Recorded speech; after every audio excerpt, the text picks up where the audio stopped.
India TV YouTube channel को subscribe करें और बेल आइकन दबाएं। और अब खबर पश्चिम बंगाल से है, जहां हाईकोर्ट ने चुनाव के बाद हिंसा पर एक बड़ा आदेश दिया है।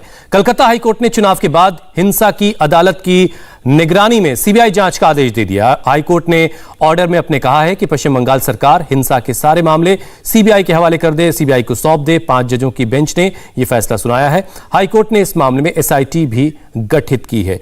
और इसी मुद्दे पर बीजेपी इस वक्त एक प्रेस कॉन्फ्रेंस कर रही है। आपको सीधे वहीं लिए उनको चिन्हित कर करके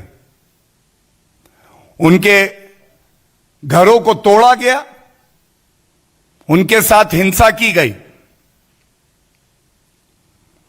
The next observation is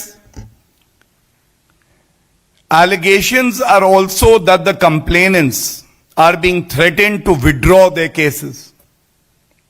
आप सोचिए, कहां है कानून का राज? पहले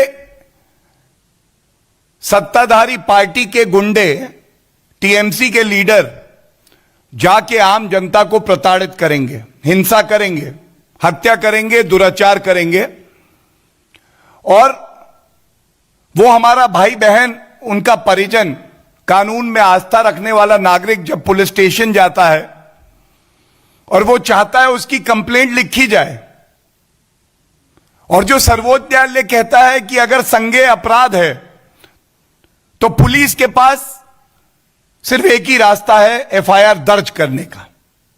हत्या, दुराचार संगीन अपराध है,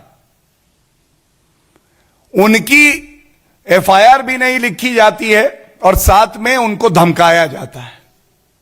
यह जजमेंट आज कहता है, यह आज हाईकोर्ट कहता है।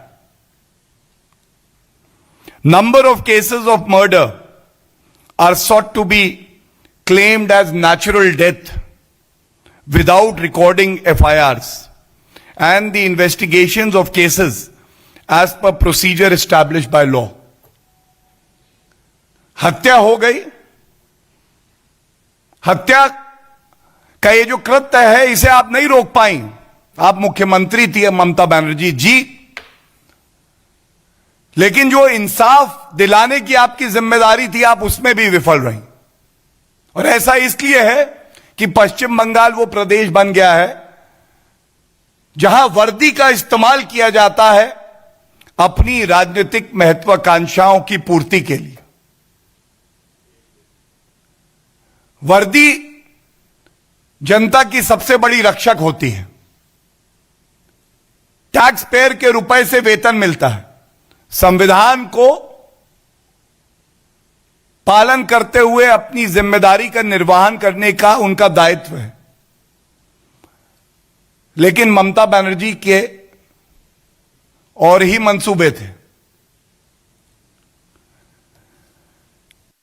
Number of persons are alleging that they were forced to leave their houses and villages and had not been able to come back because of threat. अगर आप ममता बनर्जी के समर्थक नहीं हैं। नमस्ते, मैं हूं मीनाक्षी जोशी। वीडियो और खबरों से अपडेट रहने के लिए India TV YouTube channel subscribe करें, बेल आइकन दबाना ना भूलें। जुड़े रहें इंडिया टीवी के साथ।